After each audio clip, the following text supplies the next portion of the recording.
الحمد لله الحنان المنان الذي خلق الإنسان وعلمه البيان والصلاة والسلام على رسوله سيد الإنس والجان وعلى آله وأصحابه ذوي الخير والإحسان أما بعد فأعوذ بالله من الشيطان الرجيم بسم الله الرحمن الرحيم إن في خلق السماوات والأرض واختلاف الليل والنهار لآيات لأولي الألباب صدق الله مولانا العظيم وبلغنا رسوله النبي الأمين المتين المختار الكريم ونحن على ذلك من الشاهدين والشاكرين والحمد لله رب العالمين۔ بارگاہ رسالت معاب صلی اللہ تعالیٰ علیہ وسلم میں درود پاک کا ہدیہ پیش کریں۔ اللہم صلی علی سیدنا و مولانا محمد معدن الجود والکرم وآلہ واصحابہ الکرام وابنہ الکریم وبارک وسلم صلاة دائمة سرمدا ابدا۔ سب سے پہلے بارگاہ رب العزت میں شکر بجا لاتے ہیں، محرم کے اس موسم میں قدیر و جبار خدا نے پھر سے ہمیں یہ محفلیں سجانے کا موقع عنایت کیا ہے۔ عزیزان گرامی، آج میں وجود باری تعالیٰ کے متعلق ہی کچھ گفتگو کرنے کی سعادت حاصل کرنا چاہتا ہوں، لیکن آپ سب پر اور مجھ پر اللہ عز و جل کا شکر واجب ہے کہ حالات ناسازگار ہوتے ہوئے بھی ہمیں محرم الحرام کی ان مجالس میں بیٹھنے، سننے اور بولنے کا موقع عنایت کیا گیا ہے۔ یہ اللہ کا فضل ہی ہے، اس کا احسان ہی ہے۔ اور ہم محفلیں سجاتے ہیں، ہمارا مقصد، ہمارا منشا صرف یہ نہیں ہوتا کہ ایک جلسے کا تصور آ جائے یا ایک مجمع جمع ہو جائے۔ ہمارا اصل مقصد تو یہ ہے کہ ہم محفلیں سجاتے ہیں، محرم الحرام کی ہوں یا میلاد مصطفیٰ کی ہوں۔ جس کو شاعر نے اپنے انداز میں یوں کہا تھا، محفل ہم اس لیے سجاتے ہیں وہ آئیں گے، آتے ہوں گے، ابھی آئیں گے، وہ آئیں گے، آتے ہوں گے، ابھی آئیں گے، یہی سوچ کے ہم نے محفل کو سجا رکھا ہے۔ بارگاہ مصطفیٰ صلی اللہ علیہ وسلم میں شرف یابی حاصل کرنا۔ اے مسلمانوں، مجھے بتاؤ، کیا ان مجالس میں بیٹھنے کے بعد رب ذوالجلال کی طرف بڑھنے کا شوق نہیں پیدا ہو جاتا؟ کیا محبت مصطفیٰ میں اور اضافہ نہیں ہو جاتا؟ روحوں میں بالیدگی پیدا ہوتی ہے، آنکھوں میں ایک تمنا پھر سے جنم لینے لگتی ہے کہ وہ رسول کرام وقار صلی اللہ تعالیٰ علیہ وسلم کے ہم تذکرے سنتے رہیں۔ میں بارہا یہ کہتا ہوں، ہم محرم کے آتے ہی 10 مجالس سجاتے ہیں، ذکر امام حسین کے نام پر، ذکر شہدائے کربلا کے نام پر۔ یہ کوئی نئی بات نہیں ہے، برسوں سے یہ ریت چل رہی ہے، اور ہمارے مشائخ، ہمارے علماء، اسلاف سبوں نے سنایا اور ہم تک منتقل کیا۔ ہم بھی سنا رہے ہیں، اپنے بچوں کو منتقل کر رہے ہیں۔ کل یہ ہمارے بچے اس منبر پر بیٹھیں گے اور یہی تذکرے سنائیں گے۔ لیکن ایک بات میں آپ سے کہتا ہوں، لوگ ہم سے یہ کہتے ہیں کہ ہر سال یہ واقعات، ہر سال یہ کربلا کے تذکرے کیوں سنائے جاتے ہیں؟ ہو گیا تھا کربلا ایک بار، بار بار اس کو کیوں سنایا جاتا ہے؟ میرے عزیزوں، چلو اگر میں بار بار سناتا ہوں تو سننے والے بار بار کیوں سنتے ہیں؟ سننے والے کیوں سنتے ہیں؟ بولنے والا اگر بار بار سناتا ہے تو سننے والے چھوڑتے بھی تو نہیں ہیں۔ بات پتہ یہ چلتی ہے کہ نہ بولنے میں یہ پرانا لگتا ہے، نہ سننے میں پرانا لگتا ہے۔ حسین اعظم کے ذکر میں جدت ہے، لذت ہے اور ایک نیا پن ہے، اور انہی مجالس کے صدقے ہم بہت سارے تذکرے بھی کر لے جاتے ہیں۔ عزیزان گرامی، یہ تمام ہماری محافل کا سب سے پہلے میں شکر بجا لاتا ہوں رب ذوالجلال کی بارگاہ میں، اس کائنات کے خالق نے، ہم سب کے پالنہار حقیقی نے ہمیں اس دنیا میں وجود بخشا، اور پھر حکم یہ دیا کہ تم زمین پہ چلنے والی چیزوں کو غور سے دیکھو۔ قل انظروا ماذا فی السماوات والارض، تم آسمانوں میں غور سے دیکھو کیا کیا چیزیں ہیں۔ یہ کیوں دیکھنے کا حکم بار بار رب تعالیٰ ہمیں فرماتا ہے؟ اس لیے کہ تم مجھ تک پہنچ سکو، رب تعالیٰ کی معرفت تمہیں حاصل ہو جائے۔ انسان کا اس دنیا میں آنے کا ایک مقصد یہی ہے کہ وہ اپنے خالق کو پہچانے۔ اپنے مالک کو پہچانیں، اپنے رب کو، اپنے پالنے والے کو پہچانیں. اور دنیا یہاں ہر ایک کو پہچانتی رہ گئی، اور رب ذوالجلال جس کو پہچاننے کے لیے بھیجا گیا تھا اس کی طرف تک وہ دو بھی نہیں کیا، محنت بھی نہیں کیا اور پوچھا بھی نہیں. میرے عزیزو، لاکھوں راستے ہیں اس مولا کو پہچاننے کے، اس کے باوجود آج لاکھوں انسان گمراہ ہیں، مشرک ہیں، کافر ہیں. کچھ تو خدائے ذوالجلال کا انکار کرنے والے اور کچھ غفلت میں موجود ہیں. لیکن وہ خوش نصیب انسان ہے جسے اللہ کی معرفت حاصل ہو گئی. رب تعالیٰ نے اپنی طرف اسے راستہ دے دیا اور وہ اپنے مالک کو پہچانا اور اپنے سر کو محفوظ رکھا صرف اسی بارگاہ میں جھکانے کے لیے. وہ دنیا کا عظیم انسان ہے، وہ دنیا کا خوش نصیب انسان ہے. باقی سب جو بھولے بھٹکے ہیں، راستہ بھٹکے ہوئے ہیں، ان کے لیے ہمیں کہا گیا کہ تم انہیں سیدھے راستے کی طرف بلاؤ. آج سے ہماری یہ مجالس اسی ضمن میں بھی ہوں گی کہ ہم ان بھولے بھٹکوں کو دعوت دینے کے لیے بیٹھے ہیں جو اپنے رب کو پہچاننے سے اور رب کے تعالیٰ کے احکام سے بغاوت کر کے پھر رہے ہیں. عزیزان گرامی، اب آپ سب کی بارگاہ میں جو چیزیں میں عرض کرنے جا رہا ہوں وہ بہت توجہ سے سنیں کہ یقیناً اللہ عز و جل رب ذوالجلال اس کی بہت ساری صفات ہیں. 99 صفات آپ نے سنا بھی ہوگا. اسماء حسنہ میں اللہ رحمان ہے، رحیم ہے، کریم ہے، حلیم ہے، عظیم ہے، غفار ہے، جبار ہے، ستار ہے، قہار ہے. یہ سب اس کی صفات ہیں اور ہر صفت کو پہچاننے کے لیے زندگیاں لگ جاتی ہیں. اللہ تبارک و تعالیٰ کی بارگاہ میں پہنچنے کے لیے انسان زندگیاں لگا دیتا ہے اور بعض لوگ یہ سمجھتے ہیں کہ ہم گھر بیٹھے ہی اللہ تعالیٰ کی معرفت حاصل کر لیں. ایسا نہیں ہے میرے عزیزو. آج سب سے پہلے چیز میں یہ عرض کرتا ہوں، آخر خدا ہے یا نہیں؟ کسی نے دیکھا نہیں. سوال تو ہے ہی ہے. ہم تو چلے روایات کے اعتبار سے، ہمارے گھروں سے ہمیں جو علم دیا گیا ہے ہمارے ماں باپ کی طرف سے اور ماحول نے ہمیں جو علم دیا ہے وہ یہی ہے کہ ہم بولنے کے قابل ہوئے اسی وقت ہمیں کہلا دیا گیا تھا لا الہ الا اللہ، اللہ کے سوا کوئی معبود نہیں.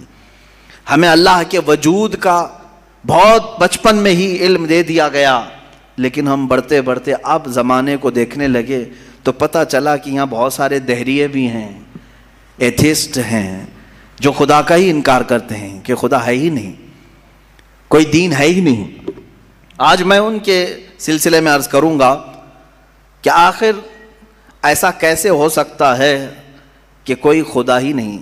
یہ اور بات ہے کہ ایک ہے، دو ہے، کون ہے، اس پر الگ بحث. لیکن جن لوگوں نے کہا ہے ہی نہیں تو مجھے تعجب ہوتا ہے کہ آخر عقل تمہاری ہے یا نہیں.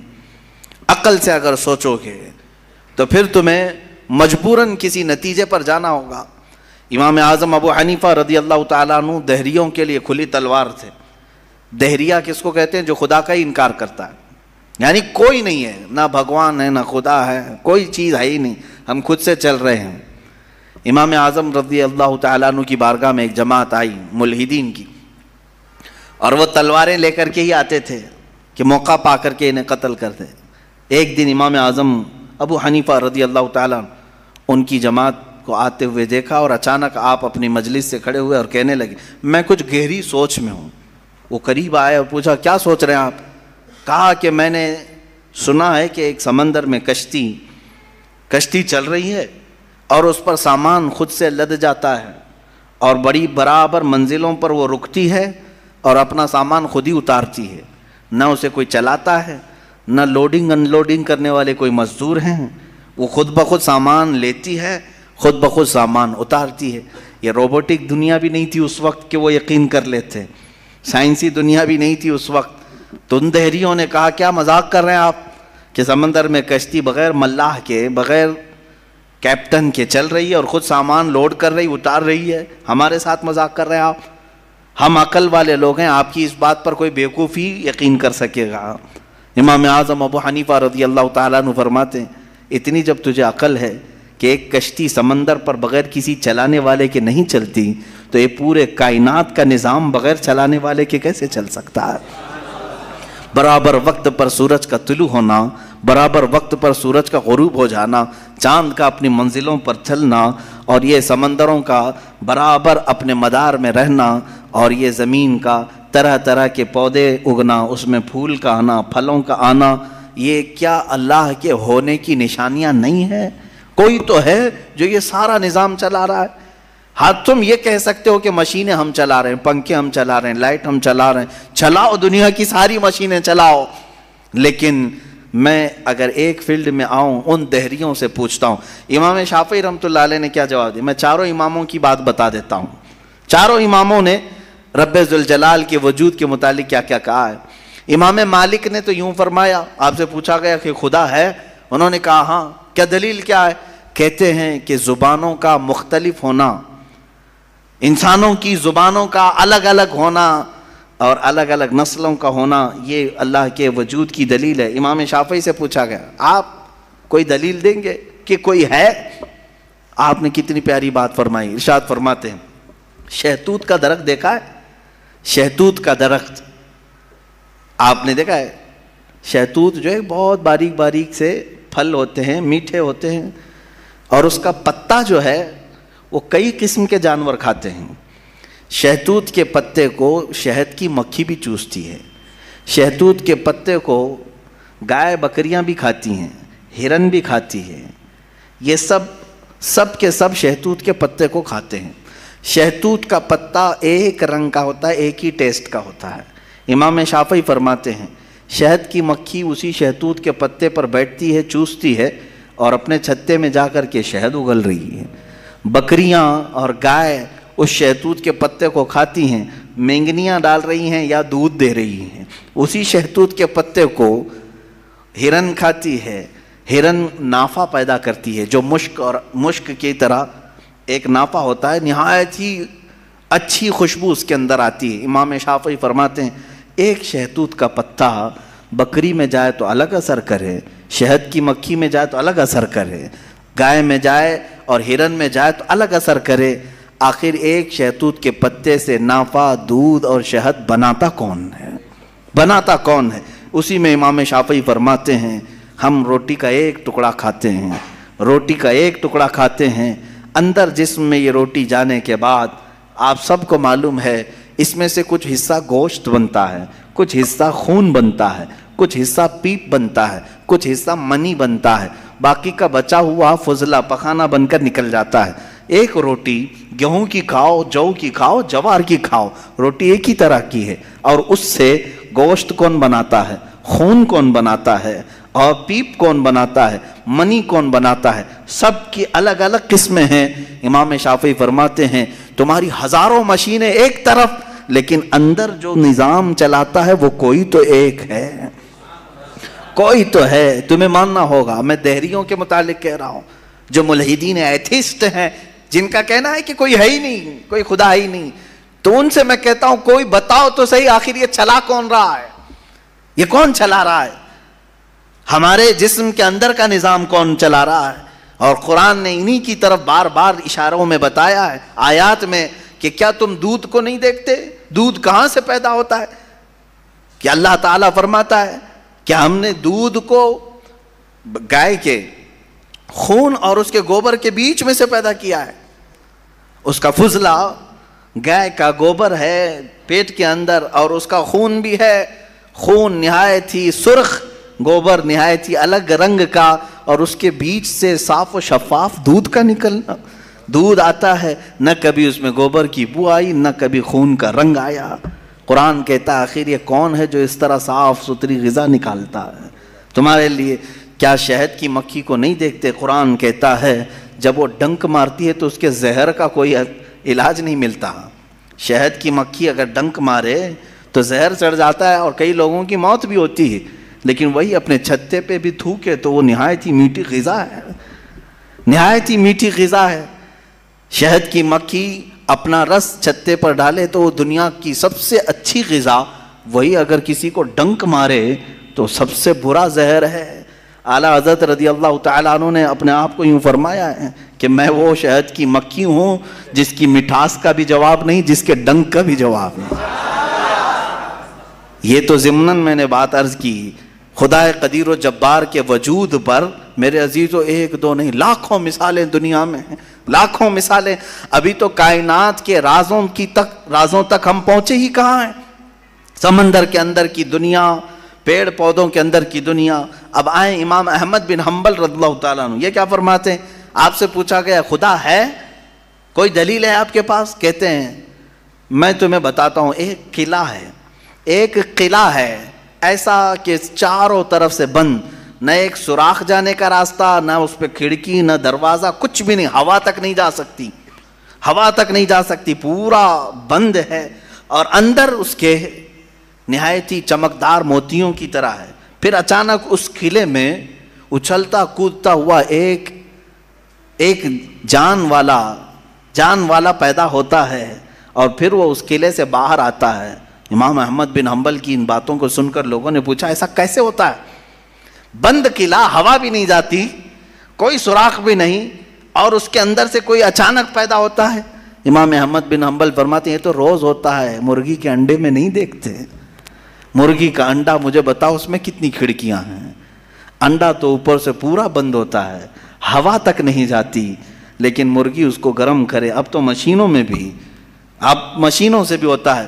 مجھے یہ بتاؤ انڈے کی زردی اچانک ایک جاندار چوزے کی شکل کیسے اختیار کرتی ہے؟ کون ہے جو اسے چونچ دیتا ہے؟ کون ہے جو اسے پر دیتا ہے؟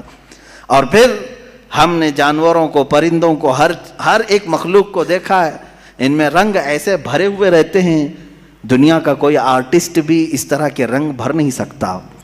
کیا ہم مور کو نہیں دیکھتے؟ طرح طرح کے خوبصورت اس میں ڈیزائن کیے گئے ہیں، ایسا لگتا ہے کہ کوئی قلم لے کر کے ڈیزائن کیا ہے، کوئی برش سے ڈیزائن کیا ہوا ہے۔ نہیں میرے عزیزو، یہ قدرت کی شاہکاریاں ہیں، رب ذوالجلال کی شاہکاریاں، اور تم بے شمار خوبصورت مخلوقات کو دیکھو گے۔ پھر میں ان دہریوں سے پوچھتا ہوں آخر ان تمام کو پیدا کرنے والا کوئی تو ہوگا، تم لاؤ ڈھونڈ کر کے آخر کون ہے یہ سب پیدا کرتا ہے۔ یہ تو تخلیق، نظریے تخلیق، خدا کو پہچاننے کے 4 نظریے دنیا میں مشہور ہوئے ہیں۔ الہیات، اس کو علم الہیات کہتے ہیں جو میں بیان کر رہا ہوں، تھیولوجی، سائنس کے نظریے سے بھی، یعنی اللہ کو پہچاننے کے لیے، خدا کو ڈھونڈنے کے لیے نظریے بنائے گئے۔ فلسفیوں نے الگ، سائنٹسٹ نے الگ، علماء ربانیین نے الگ، حکماء نے الگ، سب کے اپنے اپنے نظریے ہیں۔ ہم اللہ رب العزت کو نظریے تخلیق سے واضح کرتے ہیں، لوگوں کے سامنے بتاتے ہیں کہ اللہ پیدا کرنے والا ہے، کیونکہ قرآن پاک میں جگہ جگہ اس نے، اللہ تعالیٰ نے اپنی ربوبیت کا، اپنی تخلیق کا اظہار جو فرمایا ہے وہ یہی فرمایا کہ تم اتنے کمزور ہو کہ ایک مکھی کو نہیں بنا سکتے، ایک مکھی پیدا نہیں کر سکتے، کتنے کمزور ہو، اور وہ رب ذوالجلال ہزاروں کروڑوں مخلوقات روزانہ بناتا ہے، روزانہ انہیں موت بھی دیتا ہے، حیات و ممات اسی کے دستے قدرت میں ہے۔